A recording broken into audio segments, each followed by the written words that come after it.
Hello, everybody, and welcome to the Dead Unicorn, the tabletop role-playing game show and club. And I'm here with Howard. My name is Corey, and today we're looking at r/RPG horror stories from Reddit. Howard has curated some for me to react to because I don't go to Reddit often. I'm not a big Redditor, but I'm sure there's some good stuff here. Anything you want to say, Howard? Anything you want to say? So let's be honest here. I didn't read through hours upon hours of Reddit to find the best stories, because Reddit has an algorithm that the most controversial or interesting topics are floated to the top for the past couple days. So this is just what's currently being talked about on Reddit on r/RPG horror stories. I think one of them, though, was I grabbed from D&D horror story, r/D&D horror stories, but they're all just current stuff that they're talking about, which is great because we're reacting to things that people are currently talking about, and maybe we have like advice, tips on how to avoid these situations, or maybe we're just gonna be like, "Ooh, that's a lot," and move on to the next one. I don't know. I only skimmed them enough to make sure that they were okay to talk about. There was, I think, one not so safe for work one, but I did label it. So when you see that file, Okay. you should know it says NSFW. It's not super bad, but it's kind of bad. So, Well, let's begin. Let's do some dramatic reading, shall I? Make a concentration check by Ida Kaukomeli. I'm finally posting this out in the open. A story from my first D&D game. I have no ill will towards anyone in the game, and this was a long time ago, back when 5e was pretty new. Yeah, that hurts. Because you're old. I've been playing since 2nd edition, baby. So, this was my first game. My dear friend, DM, offered to take me into their group since they were starting a new campaign. I read the player's handbook cover to cover in preparation, and ended up with a wee little first-level wizard. When the game started, all went well for a few sessions, but then something started to happen all of a sudden. Me. I want to cast Shocking Grasp at this kobold next to me. DM. Okay, make a concentration check. Record scratch sound effect. Me. Why? DM. You're in melee with the enemy. You need to make a concentration check to be able to cast the spell. On top of the attack roll? The DM and other people in the group. Yes, that's how the rule goes. I didn't stop to argue. I just went with it, and failed because I built my character around non-concentration spells, and my constitution sucked. After the game, I approached the DM, however, and asked if they could show me the rule, because I didn't remember reading it. So that's the rule. You're casting in a difficult situation, with someone slashing at you, and with a sword. I am reading that wrong. Am I reading with someone slashing at you with a sword? Yes. That's not a rule. Keep So, going. Sorry. It's not easy to cast. I wasn't shown any rule. But I know you need to roll with disadvantage if you're aiming a ranged spell at a melee ranged enemy. But a touch range spell is an instantaneous cantrip. It's designed for melee combat. How hard can it be? Oh, that's the rule. He does not show it to me. The only rule that could explain this was the rule about casting in exceptional circumstances. But that was for casting in the middle of a hurricane or something, not some bog standard melee. When I brought this up, I was again told that that's just the rules. There had been some other uncommunicated, even when I asked, house rules, things that bothered me, such as way too frequent resting, which meant that I was preserving resources when others knew to go Nova immediately, as much as an early level character can anyways. This one thought popped up unexpectedly in the middle of the game. When it hadn't mattered in previous sessions, another player also got confused. And this made me feel like casters were really unfairly targeted by this rule, and more specifically, me, because I was a full-on caster. If I'd known from the beginning, I would have picked a fully martial class. So I thanked my group, I said my goodbyes and left. I don't think this was done intentionally to target me. I think they confused the rules with some other system, or played with house rules without thinking of them as such. I still learned a whole lot from this experience and treasured the good bits so much. This game has set me on the path of becoming a DM myself. Everything had been going great, so maybe getting the horror story first thing got it out of the way. The lesson I took from all of this: house rules need to be clearly communicated. Also, communication helps. Sometimes. That's the end. I have to say, wizards in general in Dungeons & Dragons in 5th edition are shit on the most. They are a pretty bad class. That thing that the DM was doing is not a rule. It's not a rule. No, it's not a rule. And this person, I don't know if he actually took all of these steps, but that is like what you're supposed to do, what people tell you you're supposed to do. Don't argue in the game, do it after the game. Well, he did all of the what's it called? The protocol, the social etiquette that you're supposed to do. Yeah, I wouldn't do that. I know you have no etiquette. You've proven that many a time. But that said, it doesn't mean the guy's in the wrong, even if he didn't have the etiquette. I mean, to point out, hey, these rules that you have seem to only screw over my character and everybody else is doing great. That's a solid complaint. Yeah. Don't like demand a halt to the game and everybody else having fun because you're uncomfortable with one rule. If it's not, I mean, if your character's about to die, then say, hey, look, but if you can make it through that scene and then pull the guy aside, do that. That said, even without this rule, wizards are the worst spellcaster currently in Dungeons & Dragons. And Dungeons & Dragons 1, or the current version of Dungeons & Dragons that they just came out with, didn't help matters, as they buffed other spellcasters but did not buff wizards. Other spellcasters don't have to memorize spells. Other spellcasters don't need a spell book. Other spellcasters don't need focuses, or just pick something. Some other spellcaster.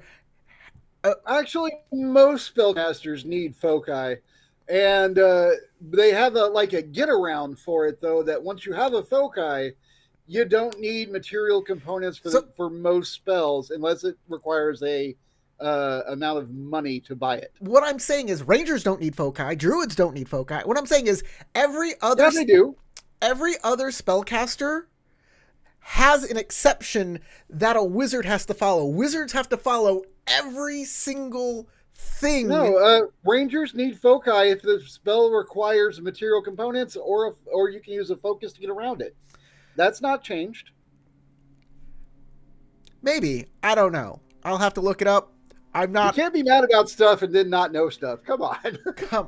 But I'm saying, some spellcasters don't have to memorize their spells. Some spellcasters get all of the spells. Some spellcasters don't need a spell. Yeah, okay. You're right there. I agree, because wizards still follow Vancian magic, which is a thing that doesn't apply to any other class. And it's because they want to keep that historical, nostalgic feel of Vancian magic in one class. All that's doing is not keeping that historic. All it's doing is making it so nobody plays wizards and everybody plays sorcerers or warlocks. The upside, though, is that wizards get a bigger range of spells to choose from than the sorcerer, and they get more spells per day. It's not actually a good bonus, and you get the lower hit points. It's not. If you are seriously, every other spellcaster is better. I will die on this hill. Well, you'll be dead on a hill because if you min max a wizard, I mean, if you really focus on what you can do with a wizard, you can edge out other casters. No, you The can't anymore. drawbacks Not in are the a newest pain in the version of the ass. game. That's not how this works anymore. They have buffed every single other caster to the point that wizards are the worst. And also, there is something to be said for if you're into it for the role play instead of the meta Blah blah mechanics. blah. Yeah, yeah, yeah. Oh, I want to make a wizard for the. I have a concept for a wizard. Of course, you could like everybody. We've made this a really terrible class for people who want to role play. Uh, yeah, actually, having hindrances is something that people want to role play. Remember back when tieflings were an outcast race and you had to role play being hated for your race? People were into that. There were people that wanted to play difficulties. But what I was going to say was some people like the idea of role playing a guy who has to go and learn new magic and search out knowledge. And that is very much a wizard thing. Yes. What I think how wizards should change though, I think since wizards get spell books, they shouldn't have to memorize spells they should just have to have a in order to get around the memorizing spells, just hold your spell book in your hand. What's the point of this? Have the book be the focus? Yeah, what's the point of having a spell book where you write down the spells if you can't just look it up and cast it? I kind of like the idea that that would replace their focus, that they would just, and they still expend the same amount of magical energy from themselves each day. You can still limit the spell slots, but have them whip out the book and read it. Yeah. I'd be for that. In fact, I think that would get around having to study the book every morning. That's right. That's exactly what I want to replace that with. I'd be fine with that change. It doesn't have the Vancian magic feel that people want. But when I say people, I don't know who those people are because one of the first things that goes when anyone's homebrewing is Vancian magic. Mm-hmm. Because it sucks. It's so limiting. It's so bad. It is great in the actual like books. If you read the old books that stuff was written in, it's cool. It sounds interesting. It's unique. But beyond that, because everybody else doesn't have any, as you were pointing out, hindrances, it looks like you're the guy struggling the whole time. And it's hard to be the badass in the game when you're never the badass. So Yep. I see your point. Okay. Thank you. Thank you for acknowledging that. Though, yes, my first thing about wizards is, hey, wouldn't it be a cool role play thing to make a wizard like this? Wouldn't it be cool to make a wizard like it, wizards have this cool like there's a role play thing there that others don't have. Like, sure, warlocks have the Faustian pact that they make. That's an awesome role play thing. But there's something special about that. I'm kind of a magic nerd, and You're all kinds of nerd. I like that. I like that. Shall we move on to the next story? All right. Which story would you like to do next? Because I sent them to you as kind of a group. So The next one I have in order of how they put this in here is DM makes his campaign around NPCs rather than players. Oh, this is a classic. Oh yeah, okay. It has a self-harm warning on it. All right. So hang on just a moment. Can you tell me what the name of the file was? Just no, I cannot. RPG Horror Stories DMPC main characters.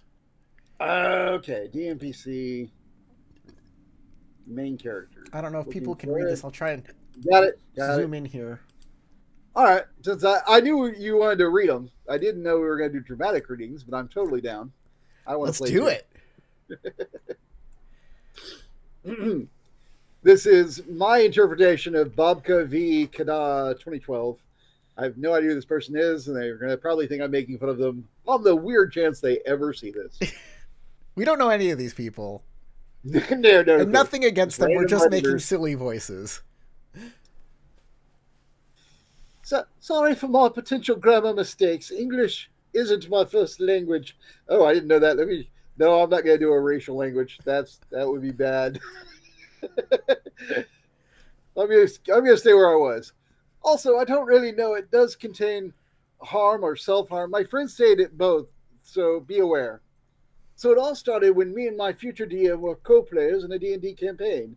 That campaign was a whole another can of worms, but it wasn't great either because most of the time we were working on Mary Sue waifu character. Ugh. But it finally ended, and this friend wanted to try DMing for the first time. There's where everything started.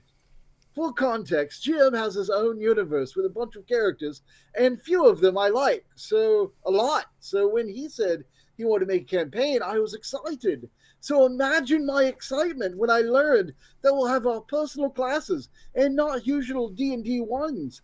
More on this, my character was practically a warlock, but with a gimmick. He would leave his body into astral plane and talk to / kill souls. His patron was Anubis, actual Anubis from Egyptian mythology. At first level, Koro, that's the name of my PC, had a few basic spells and skill to go on an astral plane. Pros of this were his main stat of attacking is now charisma instead of wisdom. Cons are his body was vulnerable to everyone, and they'll hit with his advantage. Going into the astral plane needed to be a whole action. Also, his soul could die, and if it died, it couldn't be regained again. And his contract with Anubis, gone. So you may think of it, had a lot of HP, 15. He had 15 HP. He said he was level 1, so I'm a little lost at this complaint, but I'm going to keep going. Yeah, don't know where this is. I don't know where this is heading right now. It seems like a bog standard homebrew campaign to me, where people just went buck wild, and if it's a fuck around and find out game. I am Johnny Dragonslayer of the Dragonslayer Ranger class. I slay dragons. I have 15 HP. Well, yeah, because you're level 1. You know. Anyway, these are it literally says that. So anyway, campaign started pretty well in first session.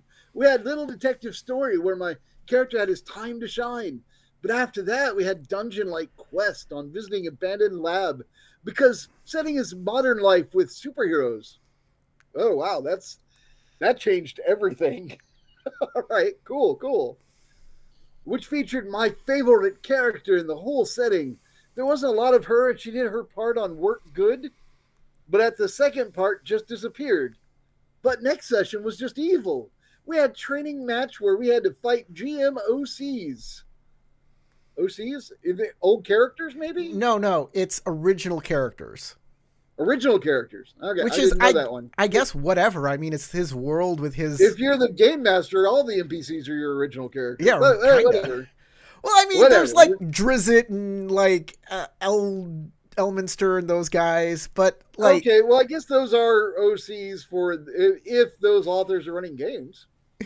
All right. Anyway, so we had to fight GM OCs who are work on evil main villain emperor.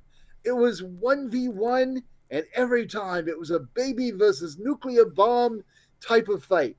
It lasted for 2 hours. And in the end of it, I had real life emotional breakdown. Aw. Oh, that's a lot. At the end of it, I told DM that I want my character to be stronger because I literally could do nothing in those fights. Every time I tried to act smart or talk to the souls, I was hit on my head. So I were given a slight buff. I was given a slight buff, and now my body disappeared when I entered the ghost mode.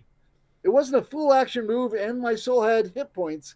And if it died, I was transported to my body with exhaustion. That's certainly a definite change to those mechanics. Yeah, that's a little bit of a buff. I don't mind that at all, but we'll keep going. We'll get there. I'll spare your time. It wouldn't tell you of all our sessions because I were in this campaign for a half of a year. Wow. But it featured some great moments, like whole session where we did nothing but listening to DM's OCs talking to each other, and then I tried to spice things up with second personality in my character, obtained by running away to cause chaos. DM said it wasn't planned, so I didn't really know what to do, and then just returned to his mono dialogue, and then just started I was captured and tortured. DM telling me that he hates my character and hates that I talk only to NPCs and never to my party because all of party members were old GM's friends and I couldn't just blend in. The only other person I talked to was a chill girl and I still like her. Being told that my party hates me, abuse from Anubis, such as extinguishing cigarette butts on Koro. Aw. That was his character. That's weird. Also, the idea of Anubis just standing around smoking cigarettes is kind of whack. I like it. I do like see him like in an alley with a big old dog head, smoking a cigarette, wearing a trench coat, and be like, I got some powers for you right here, but Look, you're gonna go forth for me and kill some folks. I gave you these powers. Look, I gave you these powers, and I'm not getting a good return on investment. So get out there and make me some money. Yeah, you gotta add some more base. Anubis is a god of death, and he smokes, so you know he's a god of cancer death. Yeah. Anyway, Anubis, such as extinguishing cigarette butts on Koro, making him hit his head until it bleeds because he wanted power from another entity because he was denied for some power earlier. Okay, well, that sounds like it was a whole like session right there where this dude tried to cheat on his god, so his god was like, punch yourself in the face. And the dude was doing this. I don't know. I don't know if I would be that extreme, but I can definitely understand if you, like in the case of a warlock, where you have a personal interaction with this thing you worship, and then you betray them and try to like cheat on them like you're just a bad husband. Yeah, I can see something like that happening. Yeah. I think as long as your character survives it, I wouldn't be horrified that the DM did that. Have you played Baldur's Gate 3? No, not yet. Not on this laptop. So, it would explode. So the warlock that you get in Baldur's Gate 3 does exactly that. He feels like he was betrayed by he was misinformed of the contract by the demon that he made the pact with. Baldur's Gate 3 just and so he's kind of rebelling against it as much as he can within the contract, trying to get Weasel out of the contract. That's part of the plot. Baldur's Gate 3 is great. Like just a straight up Sam Raimi, Doctor Strange madness in the multiverse, whatever movie. He's gonna make you punch yourself in the face for a while. That's not cool. That's totally not cool. But it's funny. If it doesn't kill your character and you get punished for betraying your warlock, pack, guardian, patron, whatever. Yeah, I get it. Anyway, so that one time I came up with a buff that uses enemies' souls as bullets, and he said, that may be too epic for you. I mean, yeah, that might be. Although I have to remind myself, he did say this is set in a modern world, not in the past. They're in the medieval fantasy. So bullets make sense. So I assume other people probably had guns at the table. I mean, so maybe not. I don't know. I may be wrong, but I thought being cool and epic is a core of having fun in D&D. Being killed in one turn by a strong OC and being called out for complaining about it because DM didn't expect me to fight them. It wasn't mentioned in narrative. There was just a guy's soul who were insulting me. And I'm sure I could remember, but it just makes me feel bad. At the end, I felt like every action I made led to me being tortured in some way. At level 10, my and that girl's characters were still weak compared to the weakest of GM's OCs, and I felt just useless. Every time I tried to come up with something or talk to NPC, it was cut off immediately. And he also killed my character's mom. What? Whoa, that's out of nowhere. Dick move. Yeah, all right. That's maybe. I don't know. Depends on the mom. At the end, he paused that campaign and he started a new one with a whole other bunch of problems. then burnt out and said that he wants to charge money for sessions. Me, as a broke ass, didn't want to pay him, so I left the group. Yeah.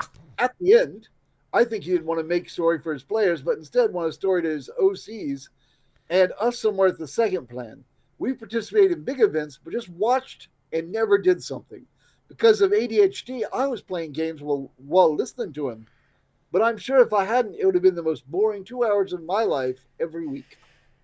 I mean, some of this stuff the guy said, I'm just like, yeah, whatever. That's a game.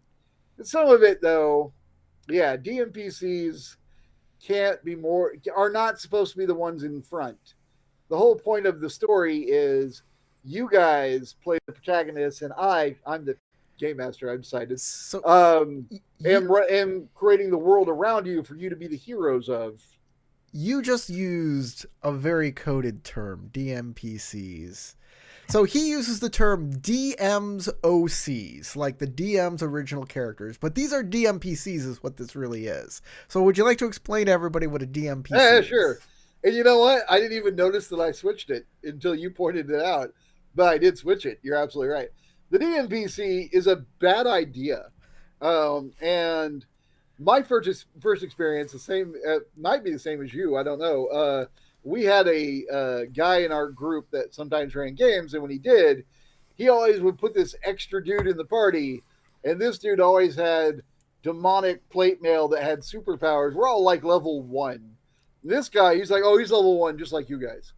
But he had like demonic plate mail and magic items, and he'd walk up and be like, I will take you into the castle, there you must go, and we will defeat together this dark lord, and you will do as I say, or you will definitely die because you are inexperienced.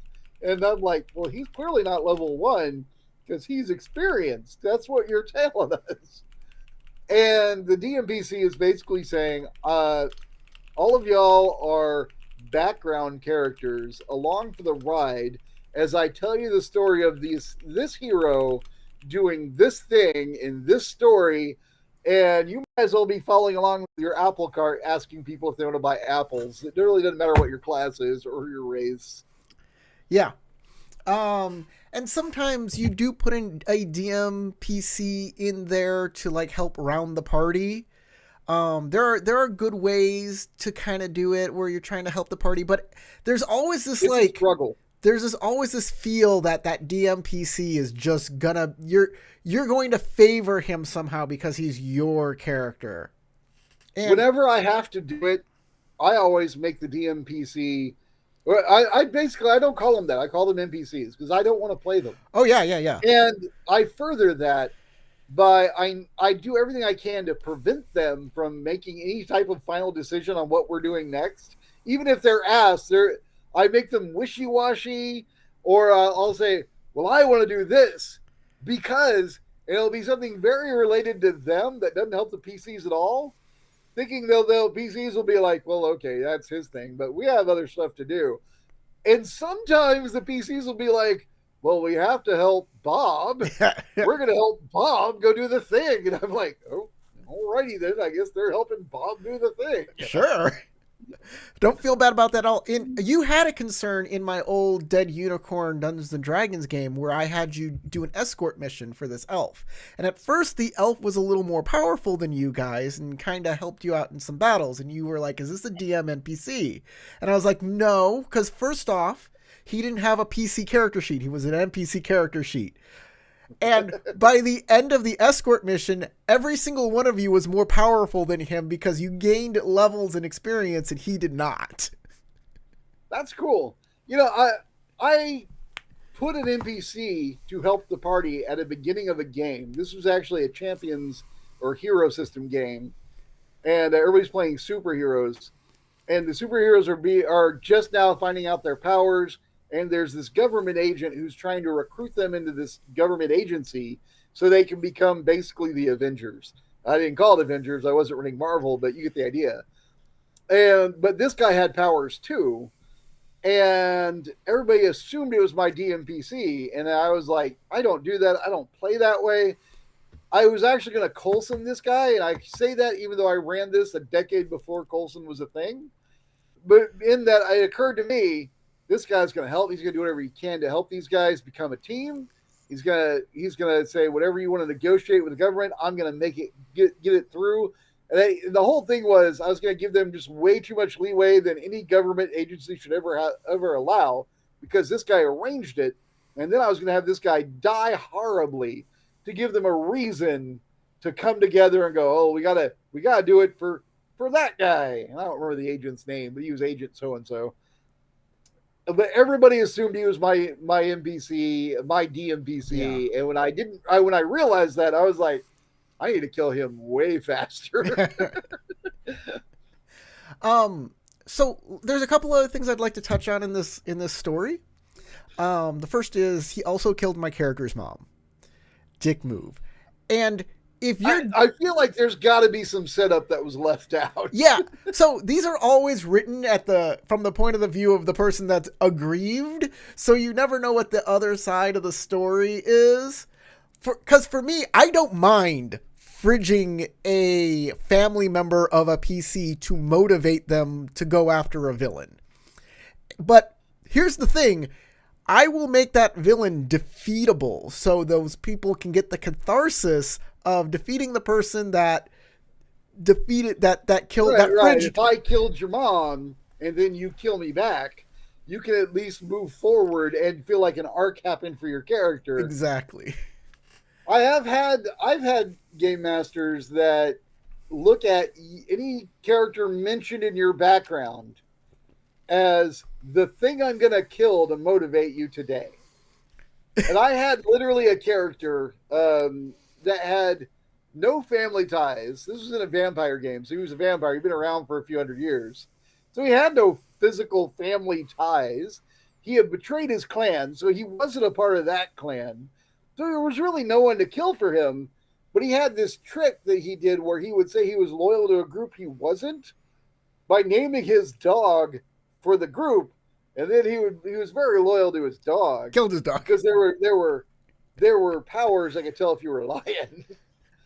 And as soon as that game master came around and saw this character, he killed my dog. Yeah. Got to kill your dog. He's Sorry. like, aha, there it is. He has a dog. I'm killing it. You've been John Wicked. I got John Wick. I did go on a killing spree for that dog. Yeah. Because if I hadn't been loyal to that dog, I would have been lying all those times when I was RBG therapist just chatted in. John Wick would not be pleased. The other thing is about this is, of course, homebrewing an entire system. You're basically like creating all new classes. It's basically a new game at this point. And you're making it up as you go. And this can be on one hand, a great learning experience. On the other hand, yeah, everything's going to be unbalanced and there's going to be wonkiness happening, and you're going to be like, well, everything's at this power level, so I need to get even more powerful instead of bringing down the power level over here. And it's just going to be this escalation. It's a great learning experience, though, on how kind of these games work. But if you're looking for something serious, I do not recommend this. But then again, you never know, because honestly, there are some amazing game masters out there that can weave incredible stories out of absolute nonsense. So I don't know. Sure. This is a challenge. If you have an amazing game master, it could work out. If you have someone who thinks they're an amazing game master, that could get awkward. I guess I'm taking the next one, another wizard story. Oh, okay, cool. Okay, here we go. This is lighthearted as the tag on it. From Oblivious. The DM doesn't like the School of Enchantment. I have been a long time forever DM for my friends and wanted to find a group at my local shop. Lucky for me, there was a group just starting up at level 5. I told my DM I wanted to be a wizard with a dip in thief so I could pickpocket. Sort of like the Now You See Me magicians. Here I thought it was a cool idea to let me do it under the obvious rule of no stealing from other players. Session 0 went smoothly as we had some bandit raids at the local tavern.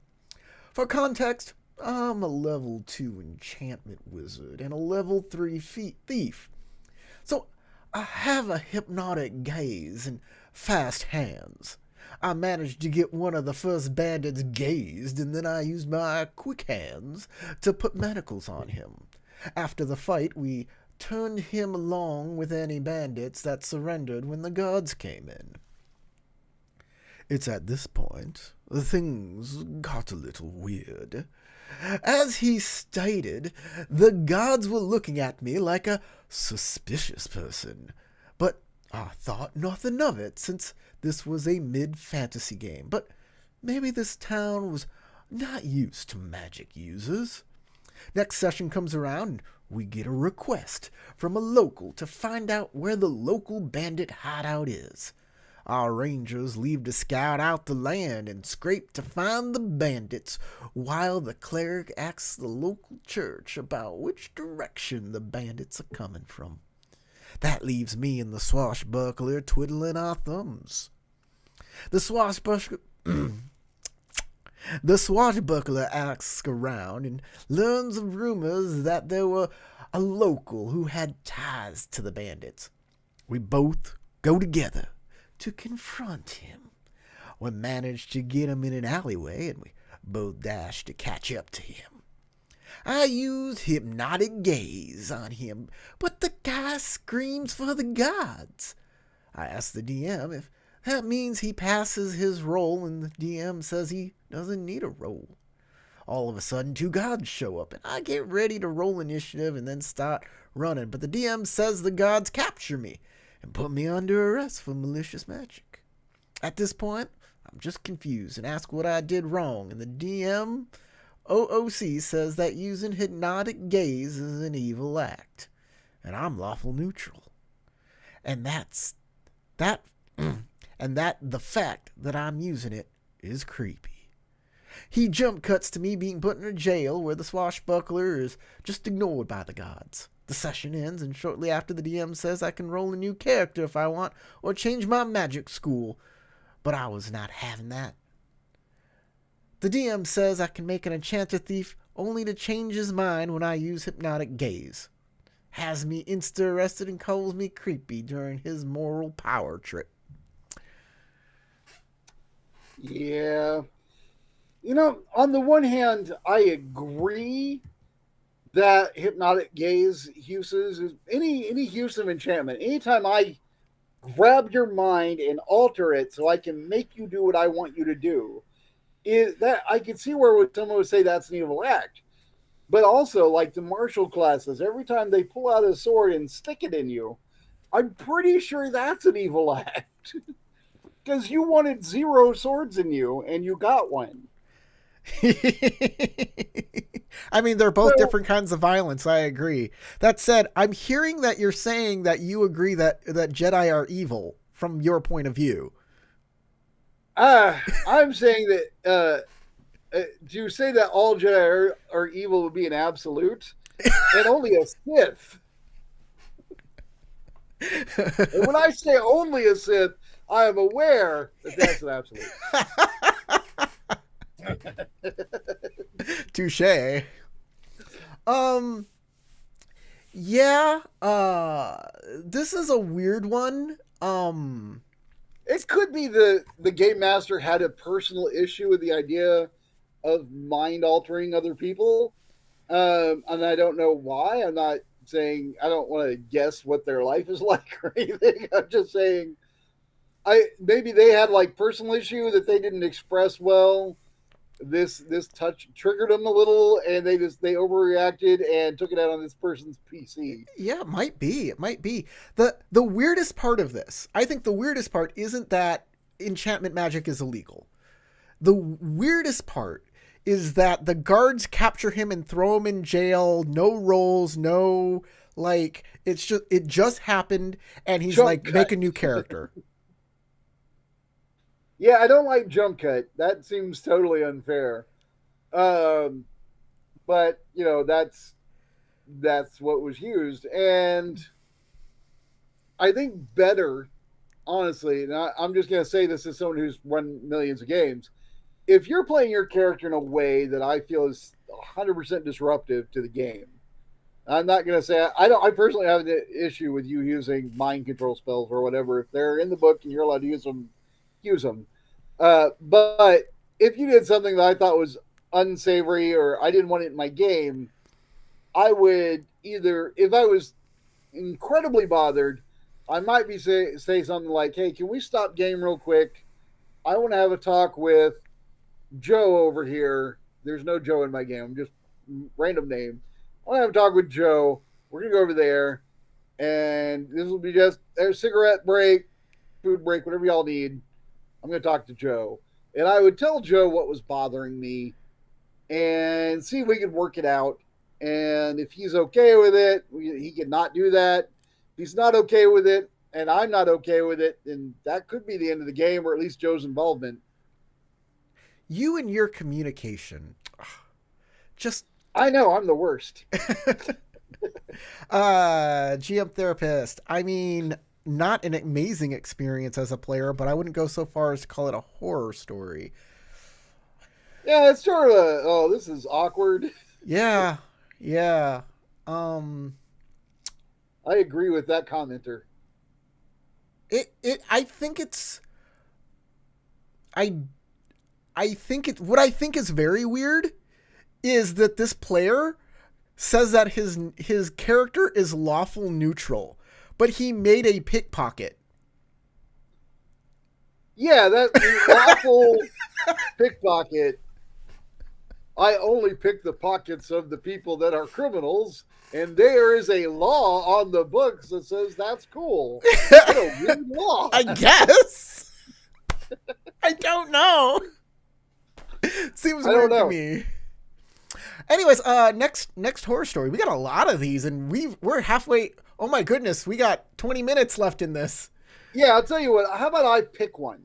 Sure, yeah. Tell me which one I should go to. Wait. Yeah, okay. Hey, Daryl. Yo, back.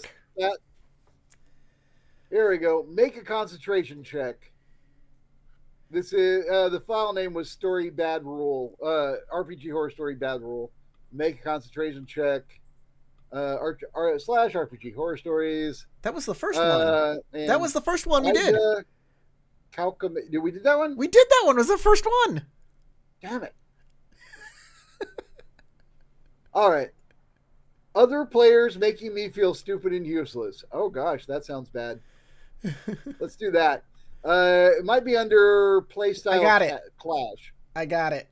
Other players making me feel stupid and useless by send me book recipes, please. Or book recs, please. You know, might be right. It could be recipe. I didn't read it that way, but now that you said it, it could be recommendation. Recommendations, yes, recommendations. So, if you enjoy this story, get on Reddit and send a book recommendation to send me book recommendations, please, or send me book recs, please. They will appreciate it, probably. Maybe. Spinning out the book. All right. I have to guess who this character is. I'm not sure if I'm the problem, which is why I've come to all you folks. I've been playing multiple different TTRPGs for 5+ years now, have been DMing in D&D 5e for over half that, and have been a weekly D&D player with 4 different groups, plus dozens of one-shot weekends. I like to think I'm a good player, but don't we all? One of my more regular groups makes me feel like I'm a horrible player, and I think it's because our playstyles don't match. However, I'm worried it's because I actually do suck at that table. Here's the context. I'm a woman. You know what? Woman. She's going to keep talking like this. She's going to keep talking like this. And they are I'm a woman. Men. I'm a very, very Ah, sultry woman. No offense to this person. Really, we don't know you. We're not trying we don't mean anything by it. I'm sure you're lovely. I picked this voice before I got to the I'm a woman bit. They also have 10 plus more years of TTRPG experience than me, even though we're close enough in age. I was excited to play with them because I'd learned so much. And in the beginning, it was great. I personally did start playing at a stupid young age.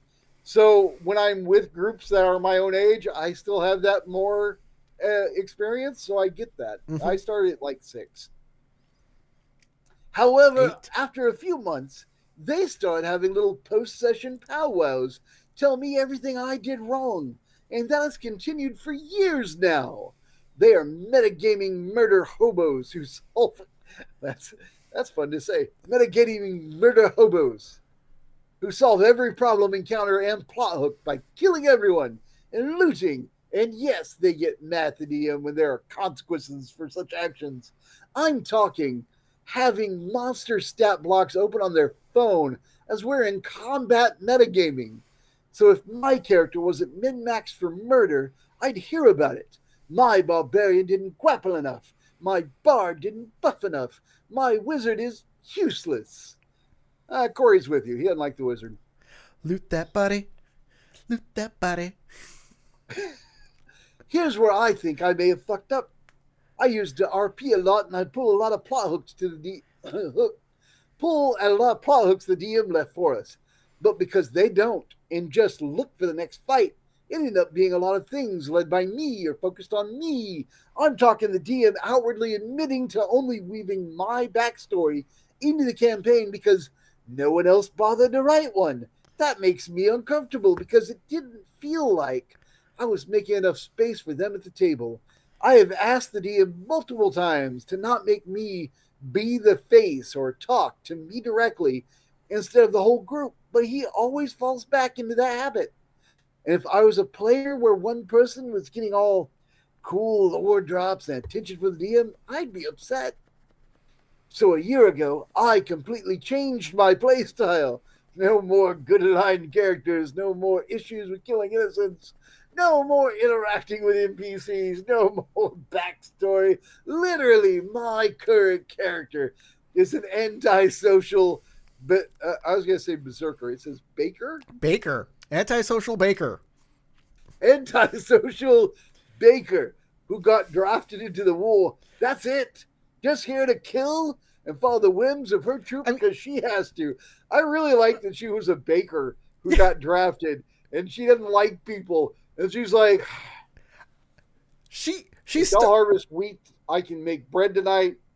But first we need to kill everyone in that camp.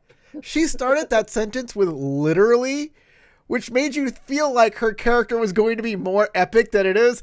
Literally, a baker. Which really, I kind of appreciate the twist, because if you're literally a baker, that's not what I expect you to say. And I like, you like destroying my expectations. Even with... And I really like this character. I want to know more about the antisocial baker. I have to say, even with her going, I'm just going to be antisocial, kill, she's still like, I'm a baker that got drafted into the war. She's still making backstory. She can't help herself. She makes good characters. She does. I really like this lady, who I'm doing a horrible job of impersonating. Or maybe I'm not. Who knows what she sounds like? But I'm an antisocial baker. But in a party of 3 tanks, barbarian, fighter, and 1 damage-focused cleric, I built a utility control caster, and they hate it. The eye rolls every time I cast something that isn't fireball, and the post-session conversations on what I did wrong, and the late-night texts about how I could better build my character moving forward are really starting to wear me down. I consider these dudes as good friends, but I also want to leave the table and never hang out with them again. Ooh. That's rough. Yeah. I have brought this up to the DM, and he has tried to support me. However, he's not there for a lot of the side combos about how I'm playing incorrectly. So, Did I just sour their attitude towards me with my earlier backstory plus lore based playing? Or is this just a clash of playstyles? I don't have any problems at my other tables, but these guys have started eating away at my confidence that I'm starting to question every little choice I make in other games too. This Oh wow, that's an actual advice ask, which is something we're kind of here for. this So this lady posted this on Reddit and got so much love for this post. I am 100% sure of this. She got so much. She needed support and she got it from Reddit. I am certainly with how she wrote this story. Cause, like I said, I didn't read the comments. I couldn't tell you. I don't know either. I'm just saying, like, this was a well-told story. It made her feel like a good role player who is there for story and not to play a board game, but to play a role-playing game. It brings up a fair question, though. Let's say you have a group of friends who you enjoy hanging out with. You go and you watch TV at their house every so often. You play card games, you other stuff. But when they want to get together and play D&D, their play style is straight up murder hobo, tactical, never any character development, never any real story, just we're walking through a dungeon, and that dungeon is basically a line of encounter. You're going down an endless hallway, and today it's a living wall. Tomorrow it's a terrace. The next day it's a mind flayer armada. And you're just like, okay, cool. How are we going to fight this one? But there's no story. You're just doing stuff and getting loot.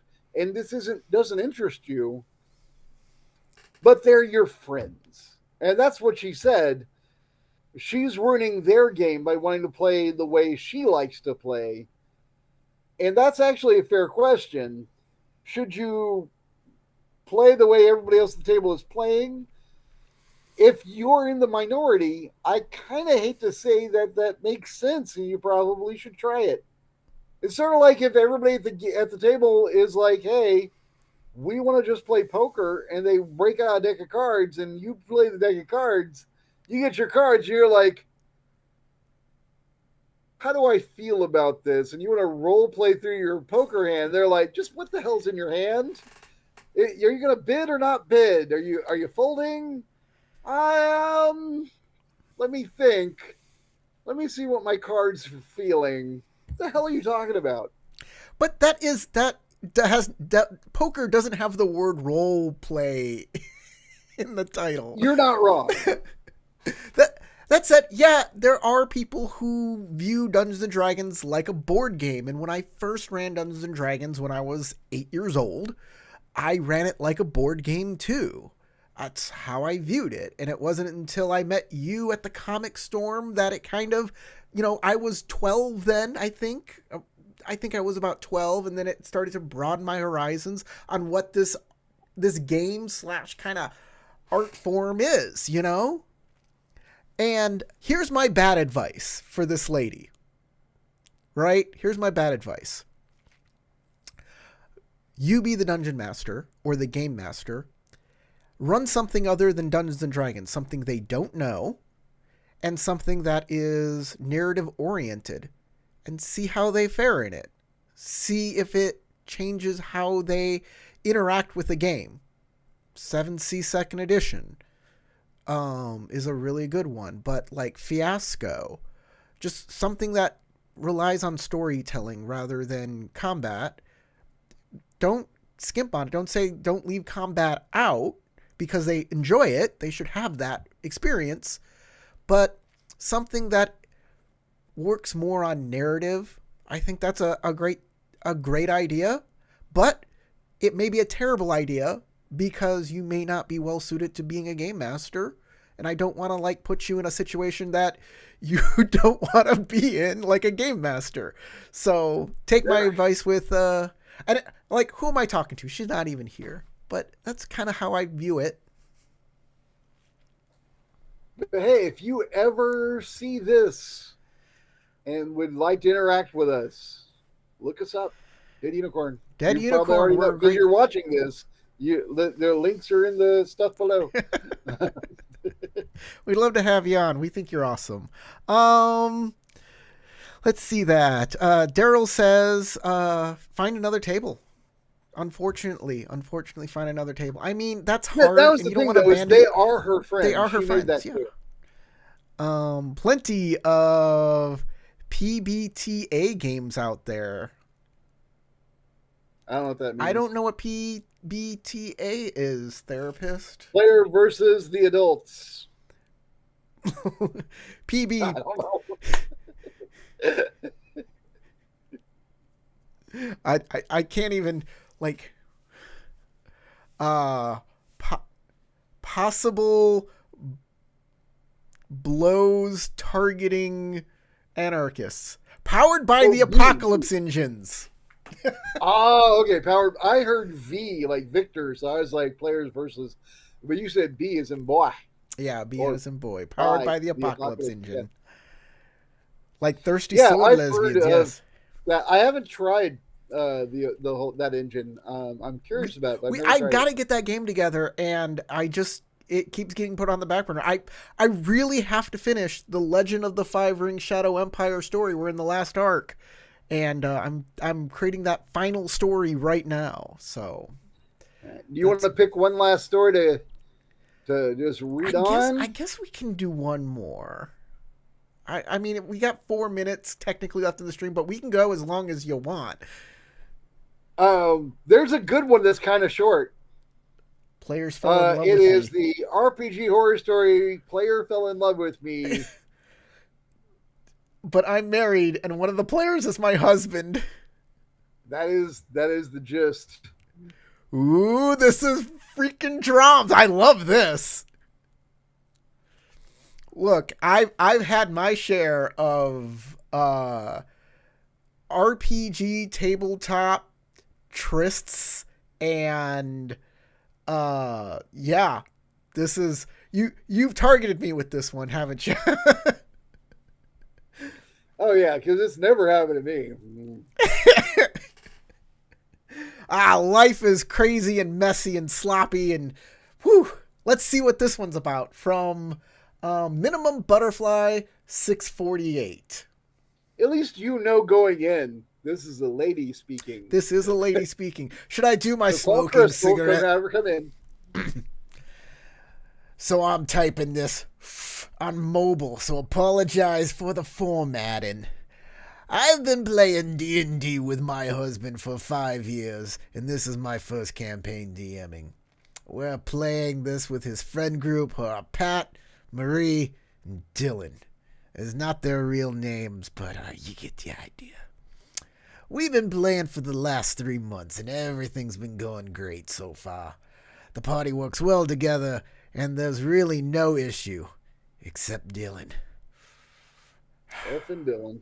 Dylan's playing a half-orc barbarian who fell in love with an elf named Sheila. It's always a Sheila, ain't it? Always. Don't be a dongo with that Sheila.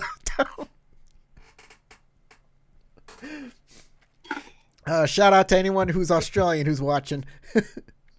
And this has to be a progressing storyline. For reference, he is not the one who is romancing an NPC, and the rest of the party has not professed their love over text to me. After the session last night, the group went home, and Dylan sent me a bunch of texts saying that he noticed tension between us, and we can't deny it, and he's open to taking it to the next steps. My husband tells Dylan for what? My husband texts Dylan for a bit, then calls him and berates him for his actions. Dylan then says that my husband is standing in the way of our love, and my husband hangs up and blocks him on both of our phones. We discuss next steps and decide to cancel D&D for the time being, because I'm freaked out and the rest of the group are understanding. But man, this has been a weird Christmas. I like that ending. That ending is fantastic. I should go into voice acting. Thank you, therapist. Okay. So, yeah, dude shot a shot. She told her husband. His husband berates him. At that point, you're cooked. You just, No, Mr. Butterfly something or other, he's in the way of our love. no, man. Once you're cooked, you're cooked. The husband knows and is not in on it. Don't want this to happen. So the only way for him to know is if she told him, which means she is not interested. So there's no path forward. You're cooked. No shade against shooting your shot there. But once there's no path forward, all you're going to do is destroy your friendship after that point. You just have to concede and be like, this is never going to happen again. I misread everything. I thought that was it. Even lie and say, I thought it was an open relationship. I didn't know. I'm sorry. That will never happen again. I think also when you shoot your shot at someone in your gaming circle and miss, you have to be aware that might mean you have to leave that gaming circle. Yeah. So if you are in love with X at your table and you decide to check and see if there's a chance, be super cautious on your approach because you might destroy your ability to game with that whole group. It's true. And it might divide people into camps on your side, on their side. And if one side is married, the table. And if one side is married, it might poison everyone at that table against you. Man, actually happened. That happened to us in the live action game we played of. Where in San Antonio, we had over 100 people in the San Antonio chapter of our live action vampire game that got divided into camps over some people that were in charge of the game effing around with each other's wives. I'm not naming any names. I'm just saying all of you people ruined it for everybody. You guys suck. So if they ever see this, they can reach out and I will tell them. They know who they are. They know who they are. They did try to divide the entire group into two camps. And they killed off a lot of interest in the game. And that's the worst. So there's a couple things going on. Like, if you like somebody in the game and you can't because of marriage or something, it might be already all over for you for that game. You might have to leave it because your feelings are going to... If I fell in love with you at our game, I know you're happily married. I would be like, I can't approach that. He's happily married. Maybe I should just get some distance and not talk to Corey for a while till I figure my own self out. Corey, you're a very good-looking man. I'm not in love with you, but... I moisturize. You age well. You might have to just take a break and figure things out and how to move forward. It sucks if that's the case and you're in that situation. I feel for you, but you got to take care of yourself first. And if you do this, all of those friends in that gaming group might no longer be your friend. Instead of you just taking a leave and then coming back and being like, okay, guys, sorry about that. I'm back. An RPG therapist might be a great person to talk to about these types of things. Couldn't hurt, or any therapist, really. Yeah, just a therapist. Talk to somebody that will keep your confidence and yeah. But yeah, a husband and wife, that's a sacred institution that we still consider, no one's going to be on the side of someone trying to break that up. Well, no one should be. There are going to be people that suck, but... That said, it can be saved, even giving those texts. After you get that shitstorm back at you, there are ways to save that There are ways to I think the first step apologize.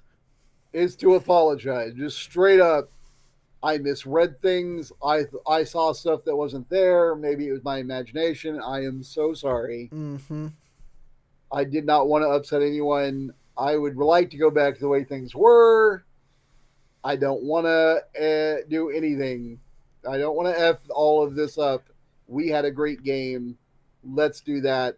But Let's have less of me interacting with her in that weird way because obviously I misread that. It would probably be better we skip that portion. but that means you'll have to swallow some pride. And that might be a bridge too far for some people in certain points of their life. And we get this shitstorm. Yep. Yeah, Daryl says it's a cluster. Yeah. If it was the husband, it'd just be bro. Yeah, Daryl. Exactly. That's how people think. That's how people. You're not alone in that. Yeah, definitely. But there are things that happen in your life. Your emotions do what they're gonna do sometimes. I've had bad emotions or socially unacceptable emotions, should I say, that don't, you know, didn't lead me down right paths in my life. So I also feel for this guy who shot his shot and lost. I hope he learned some valuable lessons from this and can save one or two of those friendships. One hopes. Who knows? Who knows? Time to move to Alaska and start over. That's what I did. I'm not telling you what actually happened, Howard. Oh, I know. Hey, thank you everyone for watching. Thanks to Wargiz, the therapist, RPG therapist in Durrell, for commenting. I definitely enjoyed your chat. Next week we are doing more Legend of the Five Rings rewrite. We almost did it today.